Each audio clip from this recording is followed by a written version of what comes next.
नमस्कार, स्वागत है आप सभी का जनसत्य न्यूज पर। मैं हूं आपके साथ अनु सिंह। आज पंजाब से एक बेहद खास मेहमान हमारे साथ इस बातचीत में जुड़ेंगे। शिरोमणि अकाली दल के वरिष्ठ उपाध्यक्ष और पंजाब की आनंदपुर साहिब सीट से सांसद रहे प्रेम सिंह चंदूमाजरा जी हमारे साथ जुड़े हैं। प्रेम सिंह जी, आपका बहुत बहुत स्वागत है जनसत्य न्यूज पर। Thank you. प्रेम सिंह जी, पंजाब में सबसे पहले मैं कोरोना की बात करूं तो शुरुआत में कम आंकड़े, लेकिन उसके बाद अचानक से आंकड़े बढ़े कोरोना संक्रमण के, और अब काफी हद तक पंजाब सरकार के कंट्रोल में जो आंकड़े हैं वो दिख रहे हैं। तो ऐसे में कोरोना में पंजाब सरकार के कार्यों की तारीफ भी हुई है, इस पर आप क्या कहेंगे? देखिए, जहां तक कोरोना का सवाल है, दुनिया भर में, देश भर में जैसे हौली हौली फैला, उस ऐसे ही पंजाब में भी पहले थोड़ा था, बाद में बढ़ा, अब भी बढ़ रहा है। मगर कुल मिला के मैं कह सकता हूं कि स्थिति कंट्रोल में है। और पंजाब के लोगों का जो रहन सहन है, पंजाब के लोगों का इम्यून सिस्टम जो है स्ट्रांग है, क्योंकि शारीरिक तौर पे मेहनत करते हैं। और खाने पीने का भी जो सिलसिला है, सो सब कुछ के कारण भी हुआ। और मैं समझता हूँ कि कुदरती तौर पे कि उसका क्रेडिट तो पंजाब सरकार को ही जाना था। मगर शुरू शुरू में तो जैसे हेल्थ सर्विसेज का बहुत बुरा हाल रहा। यहाँ जो पीपी किट्स थी वो नहीं प्रोवाइड कर पाए। जो दी गई वो उनमें बहुत ज़्यादा घपला आया और फैक्टिसेस पाई गई उनमें से। नर्स, डॉक्टर, उन्होंने भी हड़ताल की। मगर कुल मिला के मैं समझता हूँ कि पंजाब की स्थिति कोरोना के मामले में ठीक है। लोगों ने भी साथ दिया, समाज सारे ने इकट्ठे होकर। और जहाँ यहाँ एसजीपीसी की ओर से, एनजीओ की ओर से जो लोग लॉकडाउन में फंसे थे, उनको जो प्रसादा दिया गया, लंगर दिया गया, उससे भी सरकार को बहुत बड़ा फायदा हुआ। सरकार तो एक किसी परिवार को भी खाना नहीं दे सकी। गुरुद्वारा साहिबान से ही सारा गुरुद्वारे में से लंगर गया। सो ये सब कुल मिला के लोगों के साथ, सरकार के साथ जुड़कर मैं समझता हूँ ठीक रहा। अभी तक तो ठीक है, परमात्मा ठीक रखे। प्रेम सिंह जी, चाहे कोरोना के संक्रमण के आंकड़े पंजाब में ना बढ़े हों, लेकिन फिर भी किसानों को, उद्योग सेक्टर को नुकसान, और वो कोरोना से बहुत प्रभावित हुए हैं। तो पंजाब सरकार की तरफ से कोरोना के कारण जो किसान और उद्योग सेक्टर को जो नुकसान हुआ और उसके बाद जो घोषणाएं की गई हैं, उस पर क्या आप टिप्पणी करना चाहेंगे? देखिए, पंजाब के सरकार की ओर से ना तो किसानों को कुछ दिया गया, ना इंडस्ट्रियलिस्ट को कुछ दिया गया, ना गरीब लोगों को कुछ दिया गया। हमने कहा भी कि देश भर में सब सरकारों ने, सब प्रदेशों ने डिजास्टर मैनेजमेंट में से गरीब लोगों के खाते में पैसे डाले हैं। कहीं किसी सरकार ने 1,000 रुपया पर फैमिली, किसी ने 1,500 रुपये पर फैमिली। हमारे तो 5 रुपये भी नहीं डाले। उसका नतीजा क्या हुआ? प्रवासी मजदूर जो थे हमारे, वो यहाँ से चलने शुरू हो गए, अपने अपने प्रदेशों में जाना शुरू हो गए। और उनको ले जाने के लिए फिर टिकट भी देने पड़े खरीद कर सरकार को, क्योंकि बहुत ज़्यादा रश हो गया स्टेशनों पे। उससे लॉ एंड ऑर्डर की पोजीशन भी खराब होगी। और दूसरा, हमारी खेती जो है, कृषि के क्षेत्र है, उसमें पैडी का सीजन है। पैडी के सीजन में लोगों को लेबर नहीं मिली, मिली तो बहुत महंगी मिली। और बिहार जाकर, उत्तर प्रदेश जाकर लोगों को अपनी गाड़ियां ले जाकर वहां से लेकर आनी पड़ी लेबर। और लोगों, किसान को अब दुगना खर्चा कृषि क्षेत्र में पैडी बोने के लिए खर्च करना पड़ा। और सरकार की ओर से कोई हेल्प नहीं हुई। ये बड़े दुख की बात है। और ऐसे ही हमारी सरकार ने क्या किया कि शराब के ठेकेदारों को 676 करोड़ रुपया दे दिया कि शराब के ठेकेदार का लॉस हो गया लॉकडाउन के दौरान।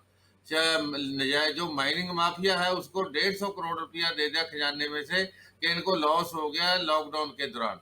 मगर गरीब लोगों के 2 महीने के बिजली के बिल नहीं, बहुत उन्होंने चलाया, पर किसी को 5 रुपए भी नहीं दिए। किसानों की फसल खराब हो गई बेमौसमी बारिश के कारण, उनको 5 रुपए नहीं दिए। कुल मिला के किसानों को कुछ नहीं मिल पाया। गरीब लोगों को जो राशन भेजा था केंद्र की ओर से, उसका बंटवारा भी अभी तक नहीं हुआ। 3 महीने में राशन स्टॉक कर रखा और उसमें कीड़े पाए गए। और अब वो गिराना पड़ रहा है, गौशाला में देना पड़ रहा है, लोग खा नहीं रहे।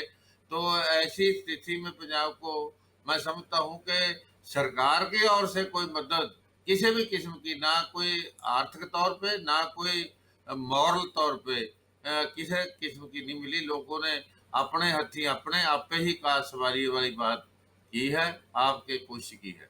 जी।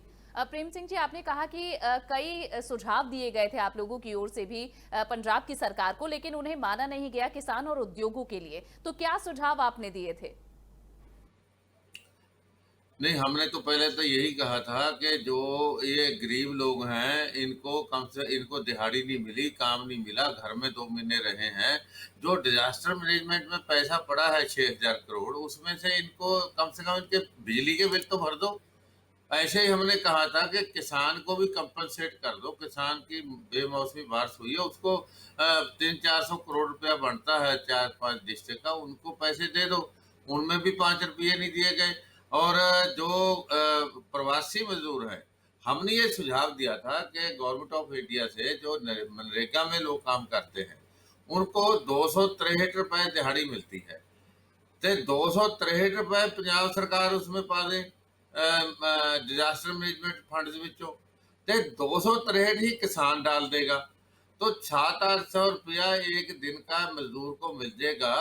किसी बाहर से मजदूर की जरूरत नहीं पड़ेगी, पंजाब के लोग पैडी लगा देंगे, पंजाब के लोग ही काम कर लेंगे अगर उनको 700-800 रुपया एक दिन की दिहाड़ी मिलेगी। मगर वो सुझाव भी हमारा नहीं माना गया। पहला हमने बड़े परेशान हुए लोग मंडी में जब गेहूं आई, तो गेहूं के लिए पास बनाए गए, गेहूं के लिए 5-5 दिन लोगों को कतारों में खड़ना पड़ा, गेहूं के लिए लोगों को बहुत परेशानी झेलनी पड़ी। हमने कहा था कि एक जो कंडे होते हैं, धर्म कंडा कहते हैं जिसको, भी वहां ट्राली तुल जाए, तो उसमें से ट्रैक्टर का ट्राली का जो लोड है वापसी में वो तोल लिया जाए, जो है रिमेनिंग उसका हिस्सा हो जाएगा। एक क्वांटल पीछे 1 किलो काट लो, 2 किलो काट लो, किसान और आड़ती मिलकर, तो परेशानी नहीं होनी थी। मगर बड़ी परेशानी झेलनी पड़ी किसान को। तो कई बातें हैं जो सरकार ने हमारे सुझाव माने नहीं है। ऐसे ही जहां अब सेंटर बनाए हुए हैं कोरोना के सेंटर में आप जाकर देखें, तो मेरा ख्याल है वहां तो जो नहीं भी बीमार वो भी बीमार हो जाएगा। कोई सहूलत नहीं दी गई, कोई उनको किसी किस्म का कोई सरकार की ओर से मदद नहीं दी गई। एनजीओ ने खाना दिया, पंखे तक भी लोगों ने लगा कर दिए। सरकार तो बेड भी प्रोवाइड नहीं कर पाई, ऐसा हालात बने। मगर लोगों का इम्यून सिस्टम ठीक था, लोग मॉरली स्ट्रांग थे, तो इसलिए वो ठीक हो पाए। ये परमात्मा की कृपा है, वाहिगुरु की। प्रेम सिंह जी, आप कह रहे हैं कि इसमें सरकार की कोई बड़ी भूमिका नहीं रही है। प्राकृतिक तौर पर जो लोग अपनी गुड इम्यूनिटी, अपनी स्ट्रांग इम्यूनिटी की तरफ से जो ठीक हो सकते थे, ये उसी का ही नतीजा है, कम आंकड़े और जो लोग संक्रमित हो रहे हैं उनकी जल्दी रिकवरी। प्रेम सिंह जी, आपने किसान और उद्योग जगत के बारे में बताया। पंजाब के और कौन कौन से क्षेत्र हैं जो कि इस कोरोना संक्रमण, इस महामारी की वजह से प्रभावित हुए हैं? देखिए, इसमें तो बहुत ज़्यादा सेक्टर हैं, जैसे ट्रांसपोर्टर हैं, विशेष तौर पे टैक्सी वाले, ट्रकों वाले, उनको तो काम ही नहीं मिला बेचारे को। टोटल उनको ना तो काम मिला, और उनको देखिए उनको जो रोड टैक्स था, जो उनको पास करने के लिए होता है 1 वर्ष के बाद, वो भी फीस देनी पड़ी, रोड टैक्स भी देना पड़ा। काम चला नहीं है 3 महीने से। सबसे ज्यादा मैं समझता हूँ बैडली इफेक्टेड कोई कारोबार हुआ है तो ट्रांसपोर्टर का हुआ है, टैक्सी ड्राइवरों का, ट्रकों वालों का, बसों वालों का। तो उनके लिए कुछ भी नहीं किया गया। तो सिमिलरली जो मुलाजिम क्लास है उसको भी, और विशेष तौर पे जो बच्चे हैं, पेरेंट्स हैं। देखिए अब हमारे तो सरकार की ओर से केस प्रॉपर लड़ा नहीं गया। दूसरे पास से जो प्राइवेट मैनेजमेंट थी, उन्होंने इकट्ठे होकर वकील अच्छे कर लिए, हाई कोर्ट से फैसला करवा दिया कि स्कूल बंद रहे हैं तो भी फीस भरनी पड़ेगी, ऑनलाइन किसी ने पढ़ाई कराई या नहीं कराई तो भी फीस देनी पड़ेगी। प्रेम सिंह जी, अब मैं इस कोरोना के इतर अगर पंजाब की राजनीति और पंजाब की जो बाकी की समस्याएं हैं उन पर बात करूं, तो हाल फिलहाल जो भाजपा और अकाली गठबंधन जो पंजाब में है वो इतना ज्यादा इफेक्टिव आकर क्यों नहीं नजर आ रहा है? गठबंधन की जो गर्मी का तेज होता है वो कई ऐसे बड़े मुद्दों पर दिखाई नहीं देता। देखिए, इसमें वैसे तो कोई थ्रेड नहीं है, कोई डिफरेंसेस नहीं है, मगर कुछ ऐसे इश्यूज आ जाते हैं जिन इश्यूज पे थोड़ा-सा अकाली दल की लग रहे होती है। बीजेपी एक नेशनल पार्टी है, उनकी नेचुरली उनकी लग रहे होगी। हमारी रीजनल पार्टी है, नेचुरली हमारी लग रहे होगी। फॉर एग्जांपल ये तेल की कीमतों का ही मामला है। तेल की कीमतों पे हम समझते हैं कि केंद्र और सूबा सरकार जो है ये बराबर जिम्मेवार हैं। केंद्र और प्रदेश सरकारों को साझी रणनीति बनानी चाहिए। केंद्र और प्रदेशों को 50% अपने अपने लगाए टैक्स कम करने चाहिए। बीजेपी नेशनल पार्टी है। बीजेपी वालों का थोड़ा सा नेशनल लेवल के पे कम वो कहते हैं, वो अपनी स्टेट गवर्नमेंट को तो हमारे बराबर ही कहते हैं। तो इसलिए थोड़ा सा कई बार सिद्धांत के तौर पे कई इश्यूज पे ओपिनियन में डिफरेंस आ जाता है, मगर अपने जो अलायंस है उसमें कोई फर्क नहीं। अच्छा, ठीक है प्रेम सिंह जी, इसके अलावा जो पंजाब की और जो पंजाब का नाम है, हालांकि उसे इस तरह से देखा जाता है कि कई दृष्टियों से मजबूत ये राज्य है, चाहे किसानी के क्षेत्र में, उद्योग के क्षेत्र में, और इन क्षेत्रों में बहुत मजबूती है, मजबूत स्थिति है पंजाब की। लेकिन इसके बावजूद जो नशाखोरी और पंजाब, ये जो दो शब्द एक साथ आते हैं, ये कई वर्षों से हम सुनते आ रहे हैं। जब जब सरकारें बदलती हैं तो कहा जाता है कि नशाखोरी को जड़ से खत्म कर दिया जाएगा पंजाब से। तो आखिर क्यों ये विफलता इस क्षेत्र में हमेशा हाथ लगती है? क्यों नशा और पंजाब अलग नहीं होते? देखिए मैडम, अनु जी, बात जो अगर सच्चाई तो ये है कि पंजाब के बाहर जितने भी प्रदेश हैं उनमें नशे ज्यादा हैं। उनमें हमारा पंजाब की सरहद है, जहां से चल पेंगे वहां से आपको तम्बाकू दिखाई देगा, वहां से सिगरेट दिखाई देगी, वहां से दूसरे नशे दिखाई देंगे। पंजाब में अगर थोड़ा सा भी नशा हो तो वो हमारे लिए थोड़ा सा आश्चर्य लगता है, क्योंकि ये गुरुओं पीरों पैगंबरों की ऋषि मुनि की धरती है। यहाँ गुरु नानक की ये महान पवित्र धरती है। यहाँ गुरु गोविंद सिंह साहब का जो घोड़ा था, इतिहासकार लिखते हैं कि तम्बाकू के खेत में जब जाने लगा, आगे चला नहीं, रुक गया। तो गुरु साहब ने देखा भी क्यों रुका, आगे तम्बाकू का खेत था। भले एक एग्जाम्पल दी जाती हैं यहाँ पंजाब में। तो हमारे यहाँ थोड़ा सा भी नशा हो तो ज्यादा उसको हमें चुभता है, आश्चर्य होते हैं हम, और सच भी है। और जहां तक दूसरा कारण ये भी है कि पंजाब ट्रांजैक्शन साइट है। जो अरब कंट्री से नशे आते हैं, वेस्टर्न कंट्री से आते हैं, ये ट्रांजैक्शन साइट है। यहाँ से चलकर चल जाते हैं, यहाँ आगे जाते हैं। तो बॉर्डर स्टेट है। बॉर्डर आपको मालूम है कि वहाँ जो हमारे मुल्क हैं, पड़ोसी मुल्क हैं, उनकी जो सोच है हमारे लिए बहुत अच्छी नहीं है। पड़ोसी मुल्कों में ये सबसे ज़्यादा दौड़ लगी रहती है कि देश में और ख़ास तौर से हमारे प्रदेश में कैसे नशे फैलाए जाएं। तो वो कुछ ना कुछ अपने तरीके से मैनेज करते हैं। तो उसका इफेक्ट यहाँ होता होता होता थोड़ा थोड़ा बढ़ता गया, और कई ज़्यादा पोजीशन खराब होती थी।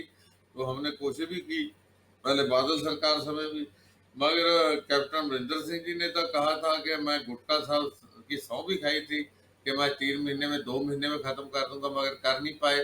अब उनके विधायक भी कह रहे हैं, मंत्री भी कह रहे हैं, अफसर भी कह रहे हैं नशे बढ़ रहे हैं। क्योंकि ये ऐसा, ये एक सरकार नशे नहीं बंद कर सकती। समाज को नशे बंद करने के लिए अवेयरनेस होनी होगी, एक अवेयरनेस कैंपेन चलानी होगी। तो जैसे हमारे पुराने बुजुर्ग, हम छोटे छोटे होते थे, वो हमें कहानी सुनाते रहते थे, हमारे दादी जी सुनाते थे, हमारे माता जी सुनाते थे। तो ऐसे हमारे परिवारों में भी अपने बच्चों को नशों के विरोध में एक अवेयरनेस कैंपेन चलानी होगी। तो मैं समझता हूँ ये काबू आ सकता है। लॉ एंड ऑर्डर की प्रॉब्लम नहीं है, ये सामाजिक प्रॉब्लम भी है। तो इसको समाज को जुड़कर ही इसको हल किया जा सकता है। जी, और आखिर में प्रेम सिंह जी, मैं आपसे ये जरूर जानना चाहूंगी कि पंजाब में समय समय पर खालिस्तान का उभार जो देखने को मिलता है, और अब कोरोना संकट में भी इसके ये शब्द हमें एक बार फिर से सुनाई दे रहा है, तो क्या वजह है कि पंजाब में खालिस्तान का फिर से उभार आखिर क्यों हो रहा है? अनु जी, सच बताऊं मैं, ये सब मीडिया में अखबारों में ऐसा ही प्रचार किया जा रहा है। जो सच्चाई है, ग्राउंड रियलिटी है, इसमें कोई सच्चाई नहीं है। पंजाब में ना किसी ने खालिस्तान का स्लोगन लगाया, ना खालिस्तान की कोई बात की। ये मीडिया ने अपने आप ही ऐसा बाहर खड़ा कर दिया, ऐसी चर्चाएं शुरू कर दी, चैनलों पे कर दी, अखबारों में कर दी, अपनी अपनी कहानियां बनाकर कर दी। और हमारी गवर्नमेंट ऑफ इंडिया की भी बहुत बड़ी गलती है, मैं तो समझता हूँ कि आगे उन्होंने कानून ऐसे बनाकर ऐसा बना दिया जैसे बहुत बड़ा इससे पंजाब में कोई हालात ही खराब होने जा रहे हैं। तो ऐसी स्थिति कई बार एक्शन रिएक्शन करके ही आप ही खड़ी कर दी जाती है। असलियत है पंजाब के किसी परिवार में, किसी व्यक्ति में, किसी हिस्से में कोई ऐसी बात ही है नहीं। तो ना पंजाब के लोग ऐसी बात सोचते हैं। जो सिख है, सिख गुरु नानक की महान विचारधारा पे चलने वाला है। गुरु नानक की विचारधारा है किरत करो, नाम जपो, बढ़ सको। गुरु नानक की सोच है सर्वत्र के भले की। सर्वत्र के भले में तो सब लोग आ जाते हैं। तो सिख तो कभी लगवादी सोच ही नहीं सकता। सिख तो सर्वत्र का भला सोचता है। सिख कल्ले पंजाब का या हिंदुस्तान का नहीं, दुनिया भर का भला सोचता है सिख तो। और आपने देखा भी होगा, जब भी कभी क्राइसिस आए हैं दुनिया भर में, अगर समाज के तौर पे किसी ने अपनी पहचान बनाई है, अपना सत्कार बनाया, तो सिखों ने बनाया है।